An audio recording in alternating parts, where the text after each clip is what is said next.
आपको दवा कौन सी मिलेगी ये तय करती है डॉक्टर साहब की कलम, और उससे आगे बढ़कर दुकानदार का लालच।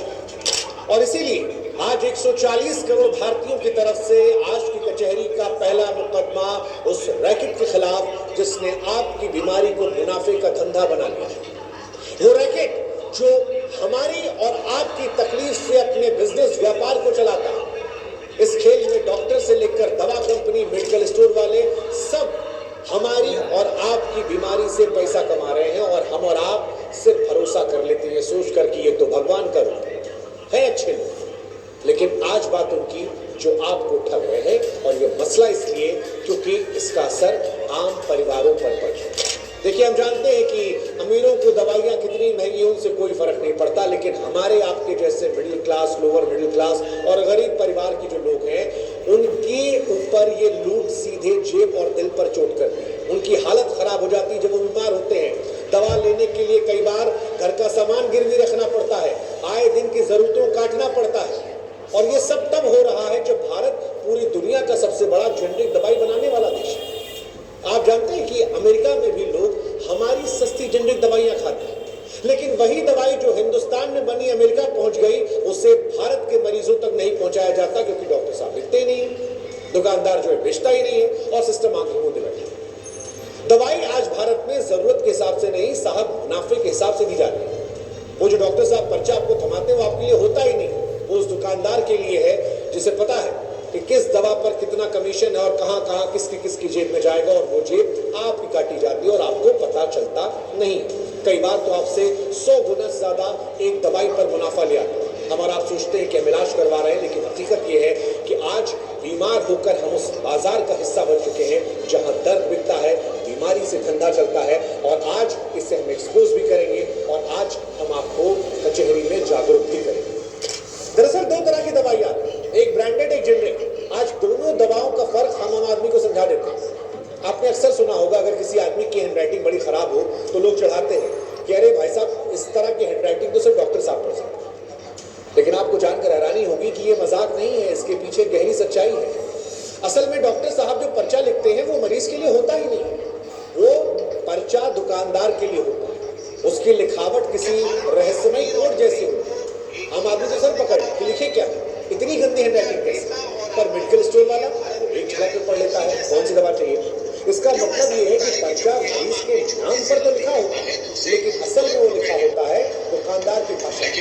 जो ब्रांडेड दवाएं होती हैं वो नाम और पैकिंग के दम पर महंगी होती है, जबकि जेनरिक दवाएं वही असर करती है लेकिन सस्ती। उदाहरण जैसे मान लीजिए कोई बिस्किट, एक बड़े ब्रांड का बिस्किट, पार्ले की उदाहरण ले लेते हैं, और एक बिस्किट है बिना नाम। अब दोनों की क्वालिटी एक है, लेकिन पैकिंग डिसाइड करती है कौन सा नाम। ऐसे ही डॉक्टर साहब जो दवाई लिखते हैं तो मरीज को नहीं बताया जाता ये जेनरिक दवाई का है या ब्रांडेड।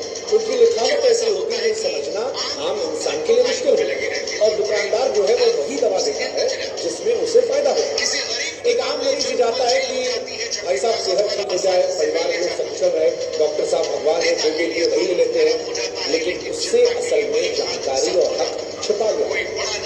जब तक मरीज समझेगा ही नहीं, तब तक वो इलाज नहीं बल्कि भरोसे में भगा जाएगा।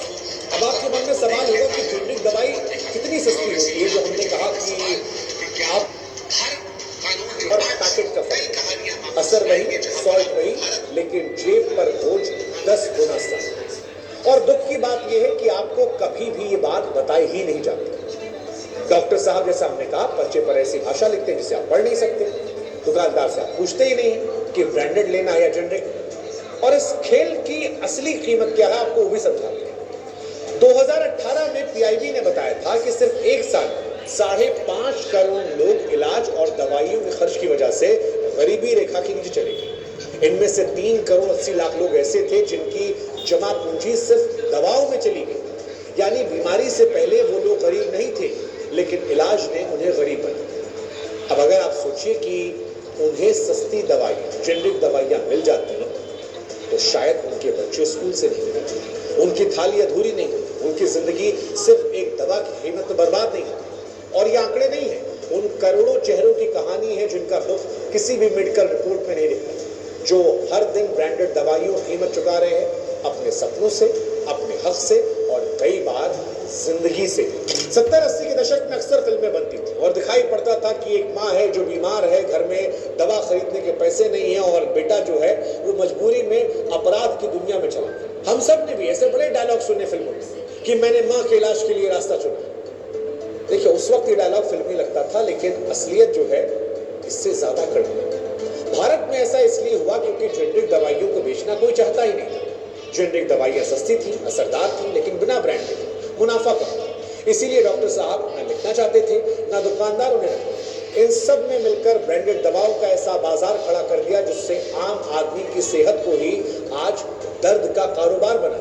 और आज भी हाल में शहरों में एक आम आदमी इलाज और दवाइयों पर हर साल औसतन 5,500 से ज्यादा खर्च करता है। गांवों की बात की जाए तो करीब 3,708 रुपए सालाना है। अब आप सोचिए कि इस पूरे खर्च का सिर्फ 42% हिस्सा दवाइयों पर जाता है। हैरानी की बात है ना, मतलब इलाज से ज्यादा महंगा दवा है। और ये दवा इसलिए महंगी है क्योंकि आपको जेनरिक दवा की सच्चाई कभी बताई नहीं जाती। सिर्फ नवंबर 2022 में देश ने इलाज और दवाइयों पर 12,000 करोड़ रुपए खर्च कर। इनमें से अगर आधे लोगों को भी सस्ती जेनरिक दवाइयां मिल जाती तो उनकी जिंदगी कितनी आसान होती। शायद किसी बच्चे की फीस बढ़ जाती, किसी घर में सिलेंडर आता, किसी बुजुर्ग को इंसान की तरह जीने का मौका मिल जाता। लेकिन ये सब कुछ नहीं हुआ क्योंकि ये इलाज नहीं, मुनाफे का बाजार है जहां दवाइयां बिकती हैं और इंसानियत दम तोड़ती है। भारत में अक्सर ये शिकायत होती है कि डॉक्टर साहब दवा तो लिख देते हैं लेकिन देखते नहीं।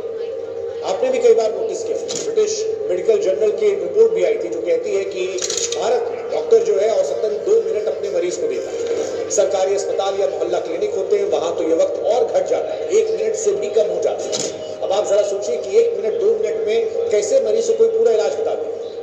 न तकलीफ समझा, न दर्द की गहराई को समझा, लेकिन डॉक्टर साहब झटपट एक पर्चा थमाते हैं जिसमें महंगी ब्रांडेड दवाइयां लिखी होती है। ज्यादातर मामलों में वही दवाएं लिखी जाती हैं। आपने देखा भी होगा, कई बार लोग डॉक्टर से सिफारिश करवाते हैं कि भाई साहब थोड़ा अच्छे से देख लीजिए। वो अच्छे से देखने का मतलब होता है कि 2-4-5 मिनट ज्यादा देख लीजिए ताकि ध्यान से देख लें और आनंद फानंद में केवल वो मेडिकल स्टोर से अपनी फेवरेट दवा ना लिखा। कुल मिलाकर कहें तो मरीज को ना सही से समय मिलता है, ना सही समझ, ना दवाइयां ऐसी मिलती हैं जो सही से उसका इलाज कर सके। जो अमीर है वो तो बड़े अस्पतालों में डॉक्टर को तसल्ली से अपनी बीमारी बता सकते हैं, लेकिन गरीब आदमी की बात नहीं सुनी जाती है। उसे सिर झुकाकर वही लेना पड़ता है जो डॉक्टर साहब ने कहा और मेडिकल स्टोर वाले ने कहा। सच्चाई ये है कि हमारे देश में मरीज का इलाज उसकी तकलीफ देखकर नहीं, उसकी जेब देखकर होता है। अब ऐसा क्यों होता है? क्योंकि इसके पीछे पूरा एक नेटवर्क काम कर रहा है। ऐसा नेटवर्क जिसमें मरीज की बीमारी से कहीं ज्यादा अहमियत डॉक्टर के पर्चे पर लिखी दवा की कंपनी को दी जाती है। दरअसल डॉक्टर अगर किसी खास कंपनी की दवा अपने मरीजों को देता है